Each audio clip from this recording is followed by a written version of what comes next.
Corona बंदी पर विश्व के विद्वान एपीआई के नीतियों की तर्ज पर कास्मो ह्यूमनिज्म का समाधान। एनडीटीवी के कई कार्यक्रम और एपीआई की नीतियों की विशेषता, देखिए यह विशेष report.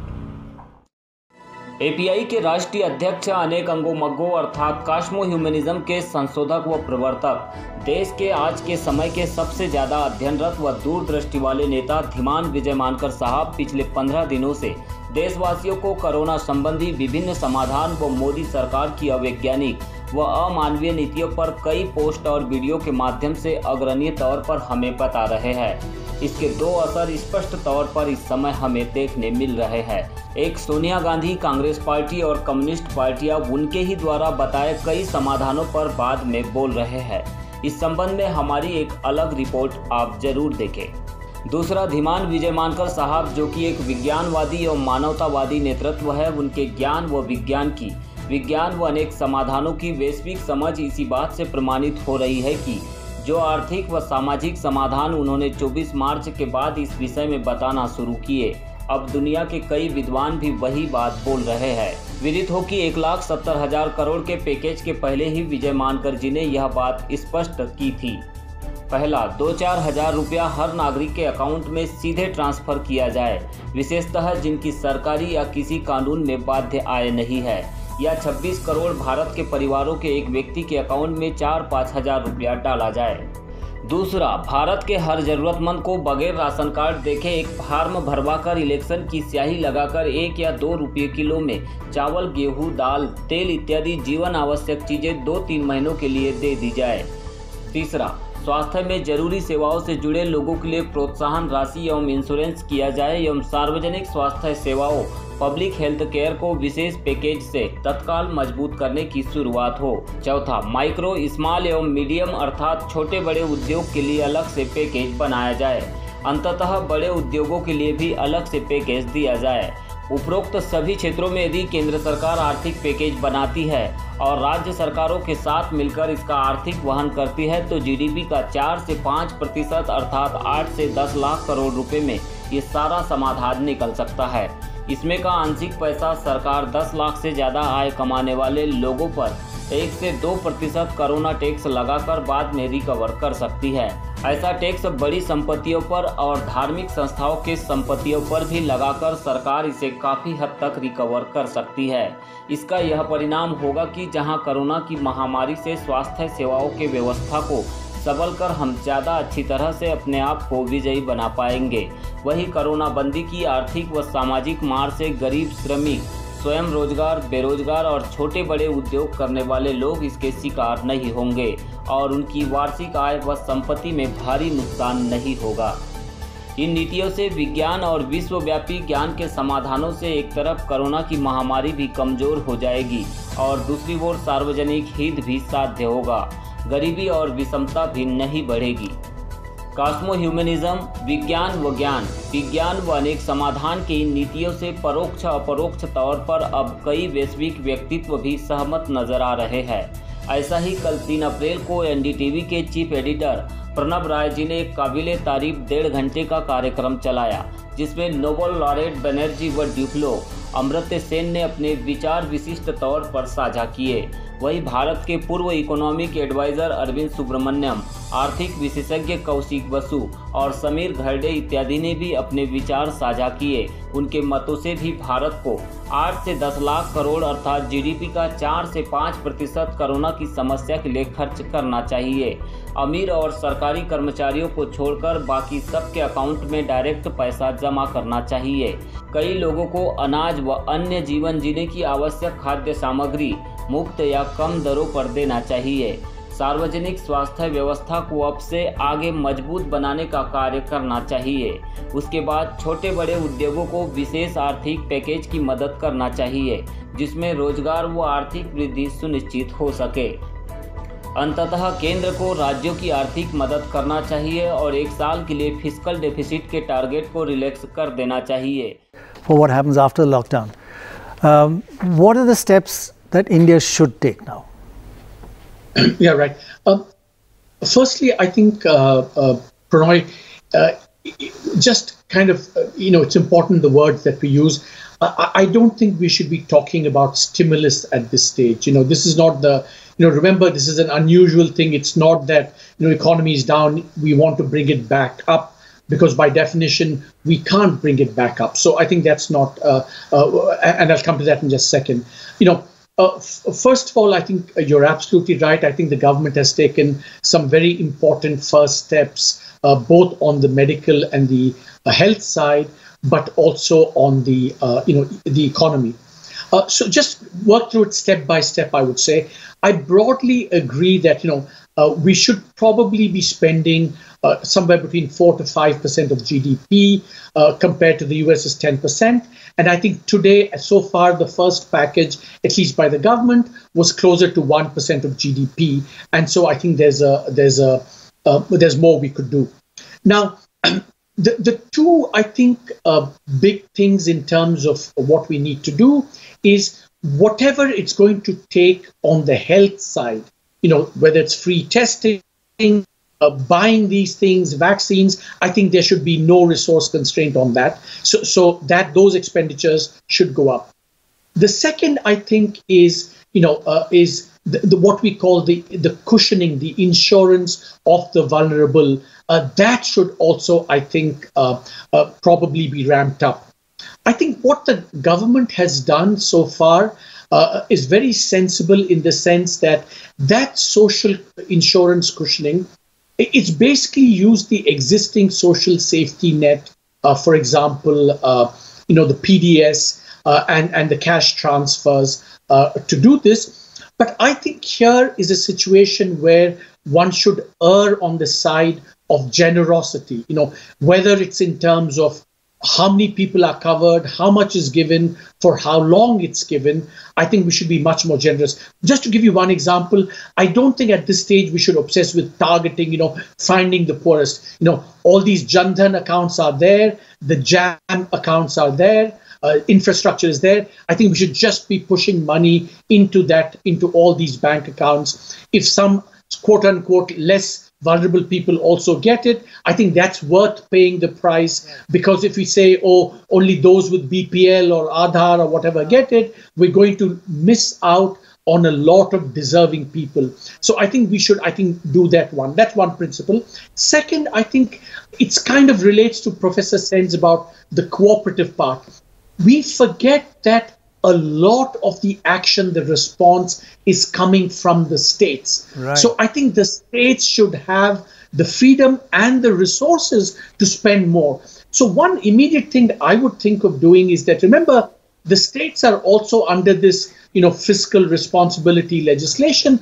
I think, for this year, I think the states should be free to spend whatever they need to and not be overly constrained by all these, I think, fiscal responsibility things. So I think, that's something we should probably do quite immediately. And the last point I would say is that we need to depart from the playbook, the conventional playbook, whether it's, how much, the 3.5% deficit target. I think we should completely, at least put that in abeyance, at least for this year. We may need to do some money, printing of money. I think, on a one-off basis, I think that should also be considered. Right. So I think these are the things that I think I would do, whatever it takes on the health side, whatever it takes for the social cushioning, and then pure stimulus in terms of getting back. I think we should think about that a little later. But I would also say, to be a little bit optimistic, Pranoy, is that I do think that once, we see the worst, I think the economy will recover quite sharply, quite quickly. So to go back to those charts that you were presenting, that, even if the depth of this recession globally may be greater than in the past, I'm hoping that the duration will be shorter than World War I or the pandemic. Them with us, because technology is important. But could you give us 2 or 3 examples of how technology can help in a crisis like this?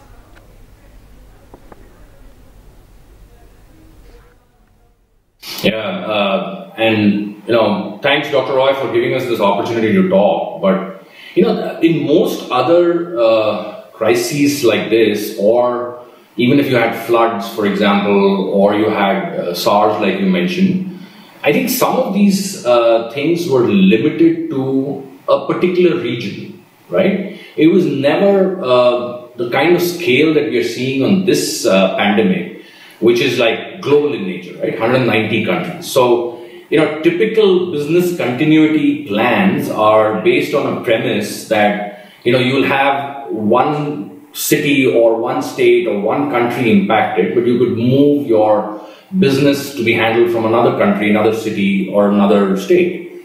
This doesn't work in this environment. So I think, the kind of challenge that we are seeing right now is unprecedented, a word which is probably being used very often in this. But just to give you a few examples, right, if you look at the IT BPO sector, right, or the ITES sector in India, which kind of employs around 4.5 million people and generates close to $190 billion of business. There were some regulatory issues which did not allow folks to actually work from home, right? So it was a massive safety issue if people in large numbers continue to work in office. So we actually had, worked very closely with the Department of Telecom and with NASSCOM and Department of IT, etc., to kind of relax these norms. And again, to use the word unprecedented, they kind of did the relaxation in less than 2.5 days. And today, pretty much, I would say a large proportion of that 4.5 million people in that industry are actually working from home based on solutions from Cisco, Microsoft, and the others. In fact, 70,000 of our employees are working from home, pretty much all of them. The second area that we are seeing probably a lot of use of technology is education, right? So if you look at it, I think the UN report says school closures have impacted nearly 1.5 billion students worldwide. We are helping these institutions use Cisco WebEx to help students in schools like Indus. Most of the IITs are using it now. ISB is using it. Of course, you've seen enough and more examples of healthcare where Bombay Municipal Corporation is using Cisco video conferencing and other facilities to do this stuff. And lastly, I think the adoption by leaders around the world is kind of something that we've been very pleasantly surprised with, right? So the G20, the G7, Prime Minister Modi talking to SAARC leaders, all of this is happening over technology and adoption of digital and video communications, which we've never seen before. But the key point is, what would you recommend that we do for the poorest, and obviously the daily wage laborers and the very, very poor who are really suffering at the moment? Can't talk to them about budget deficits. Esther Duflo? Yeah, I think Abhijit said the most important things. One way to tie what Abhijit just said and what was said before by all of your guests is that maybe we should not think of this in terms of trade-offs. Maybe we should not think there are trade-offs between lives and livelihood, because and maybe we should not think that there is even a trade-off between sustaining people today and the macroeconomy, because everything hinges on the ability of the poorest people to survive this lockdown. And when I say everything is on the health side, there is no trade-off, because after 3 weeks, if they cannot earn any money, there is nothing that is going to keep them home. Like, no police is going to be able to keep them home. So the lockdown would fail, and with it, the health consequences would immediately follow. So in that sense, there is no trade-off between sustaining people's livelihood and ensuring their health. The lockdown is necessary, but it can only succeed if we have a way to sustain people's lives. And likewise, as Abhijit said, there is a great danger of the economy of the economic shock to snowball, where it starts from a demand shock where people are unable to buy anything because they don't make any money, and therefore nobody is able to sell them anything, and therefore the people who would produce what these people would sell also lose their job and their livelihoods and so on and so forth. And this snowballing would actually be the one thing that might undermine a quick recovery of the economy after the pandemic is finished, if everybody has gone bankrupt in these cycles. So we need to maintain this too. Fortunately. Can I just interrupt? I think I would emphasize too, in particular, there are many lessons.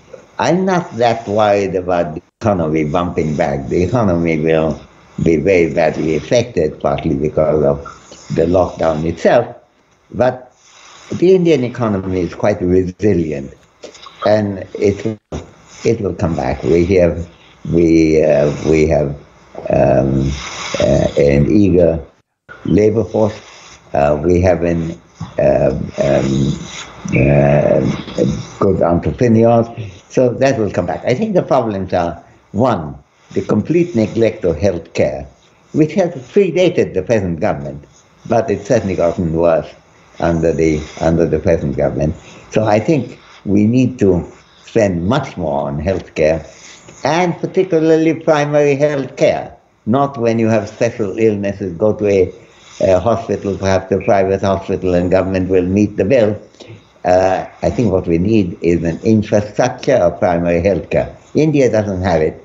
China has it. Korea has it. Taiwan has it. And in fact, all the countries that have dealt with the crisis well, and also raised the life expectancy and lowered the morbidity rate of the population, have, and India doesn't have.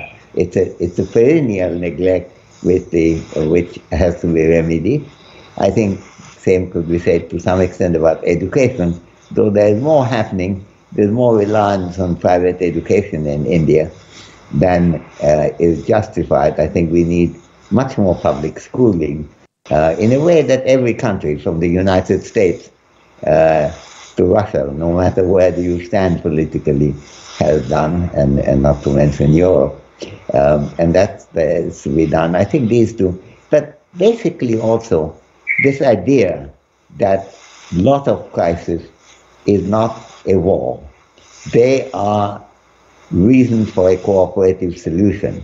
Being anti-government is not being anti-national. The understanding that a democracy has a good reason for cooperation, even when it's not immediately obvious why it's needed. It's needed because that's how democracy is successful. So these are lessons I would say we should take away from this. And, it's a big tragedy, and we can do, all of us can do our best in a cooperative way to have it successful. So last question, I'll go back to Kaushik. Basu, thank you so much for staying with us. Now, during this lockdown period, people say that the main thing you've got to do is prepare.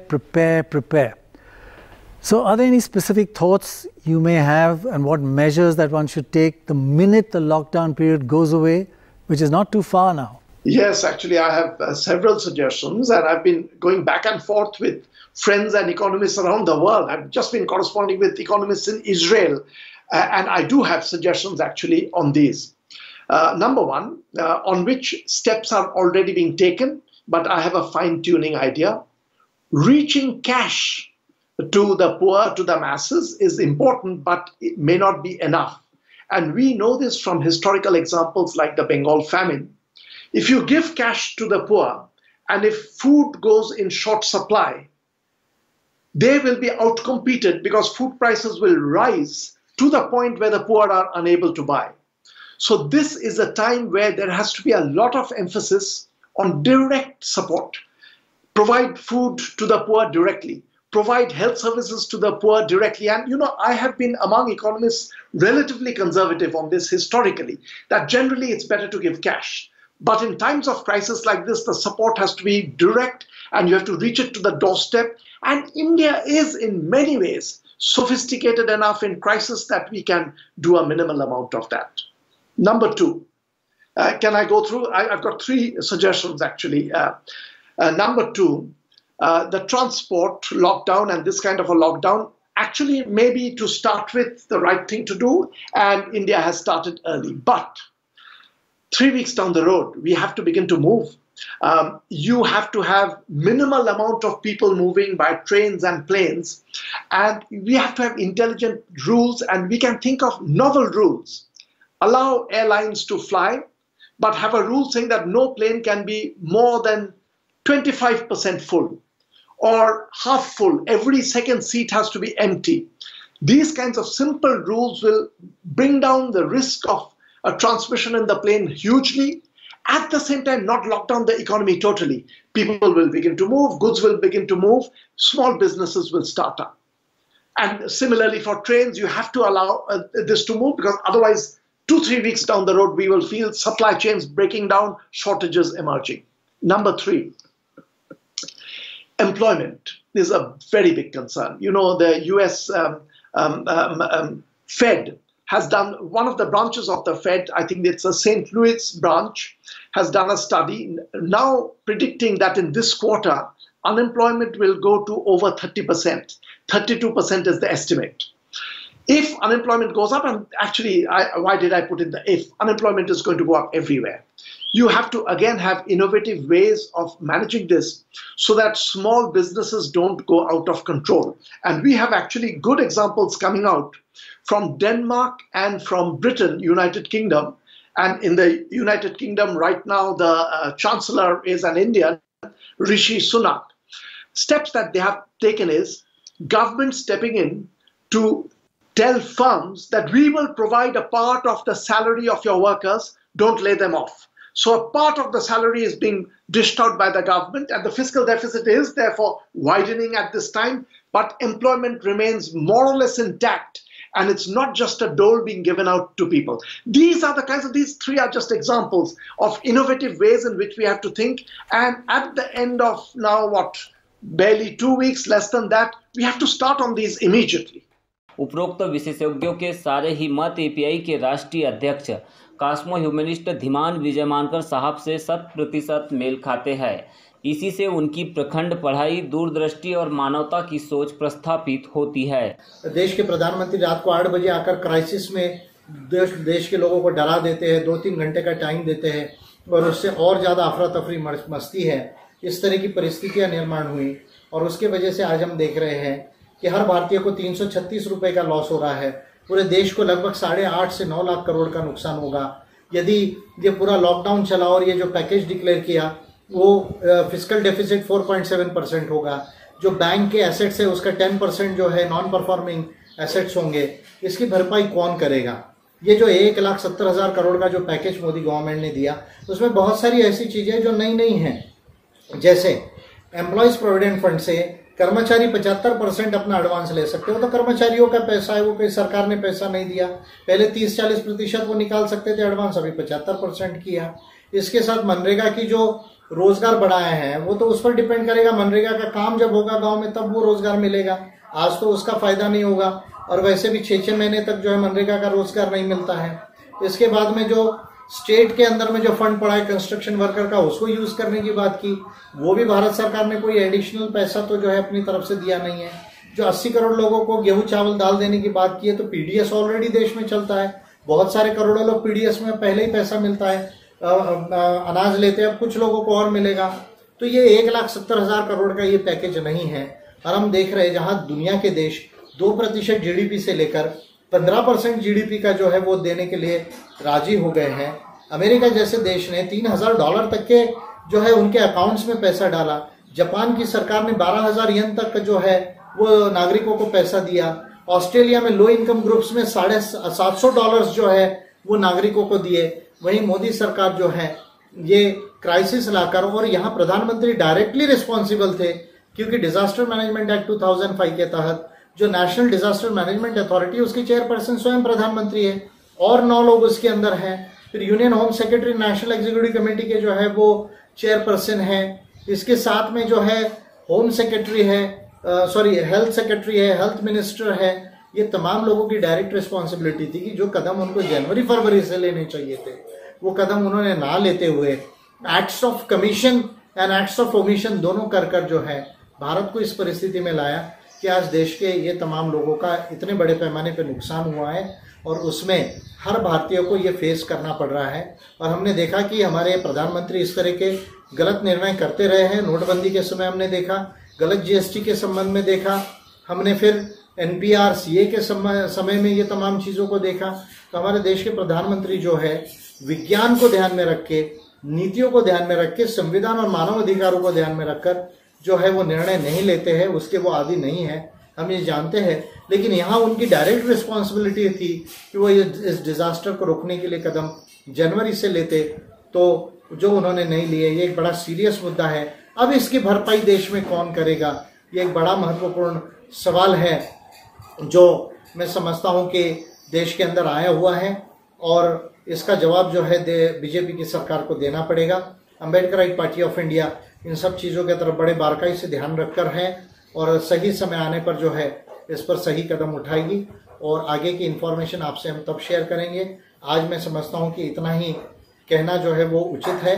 और जो लोग donate कर रहे हैं प्रधानमंत्री के relief fund में, तो वो जो है क्या सही में खुद की संपत्ति से डोनेट कर रहे हैं या वो जो है कॉर्पोरेट सोशल रिस्पॉन्सिबिलिटी का जो पैसा है उससे डोनेट कर रहे हैं, जरा ये भी चेक कर लिया जाए। क्योंकि बहुत सारी कंपनियां सीएसआर का पैसा यूज ही नहीं करती है। ऐसे समय में वो जो है कहीं सीएसआर का पैसा डोनेट तो नहीं कर रही या अपने प्रॉफिट से एक्चुअली डोनेट कर रही है, ये भी एक देखने की जो है वो समय है। और कुछ हद तक राज्य सरकारों की भी इसमें जिम्मेदारी है कि उन्होंने भारत सरकार को समय रहते रहते जो है वो सचेत नहीं किया, उनको जो है वो कंट्रोल में नहीं लाया। तो मैं समझता हूँ कुछ आंशिक जिम्मेदारी 10-15-20% की स्टेट डिजास्टर मैनेजमेंट अथॉरिटी यानी सीएम्स की भी है। तो मैं समझता हूँ कि इसमें बहुत सारे कानूनी, संवैधानिक और मानव अधिकार के पहलू हैं। और अब ये कॉम्पनसेशन कौन देगा, इसकी भरपाई कौन करेगा, 336 रुपए जो हर दिन का लॉस हुआ है, जितने दिन ये चलता है उसका कौन भरपाई कर देगा, ये सवाल बड़ा सीरियस सवाल है जिसके तरफ अम्बेडकराइट पार्टी ऑफ इंडिया ध्यान रखकर है। और प्रधानमंत्री जी को इसमें कैसे हम अकाउंटेबल बना सकते हैं, इस पर भी हमारा जो है वो प्रयास चल रहा है और समय आने पर मैं इन्फॉर्मेशन आप लोगों से शेयर करूंगा। यहाँ हम एनडीटीवी के चीफ एडिटर प्रणव राय जी को विशेषतः धन्यवाद देते हैं कि उन्होंने पिछले कई दिनों से वीडियो कॉन्फ्रेंसिंग के माध्यम से दुनिया के कई वैज्ञानिकों, विद्वानों, स्वास्थ्य विशेषज्ञों, नीति के विशेषज्ञों से इस पूरी समस्या के कई पहलुओं पर वैज्ञानिक व विश्लेषणात्मक विचार लिए हैं, जो गोदी मीडिया की एलो मेलो जर्नलिज्म के परे अंतर्राष्ट्रीय स्तर की फेयर जर्नलिज्म के नए मानकों को प्रस्थापित कर रही है। हम एनडीटीवी से 2 निवेदन करना चाहेंगे कि 5 तारीख को रात 9 बजे 9 मिनट तक इन तमाम विशेषज्ञों के समाधानों की एक समरी लिस्ट हिंदी व अंग्रेजी में एडिट कर देश की जनता के बुद्धि को प्रकाशित करें। कभी प्रणव राय जी को एपीआई के राष्ट्रीय अध्यक्ष धीमान विजय मानकर साहब का इंटरव्यू भी अंग्रेजी में लेना चाहिए, जिससे देश और दुनिया की कई पहलू 45-50 मिनट में देश और दुनिया को पता हो सके। एनलाइटन न्यूज इंडिया एनडीटीवी के चीफ एडिटर प्रणव राय जी को उनके इस विज्ञान व ज्ञान के कार्यक्रमों के लिए विशेषतः धन्यवाद देती है। पर मोदी सरकार की समझ पर क्या इन चीज़ों का प्रभाव जल्द पड़ेगा या अपनी मूढ़ता में वह अवैज्ञानिक एवं अव्यवहारिक निर्णय लेती रहेगी, यह देखना होगा। 9 मिनट के लिए मोमबत्ती, दिया, टॉर्च या मोबाइल की फ्लैशलाइट जलाएं।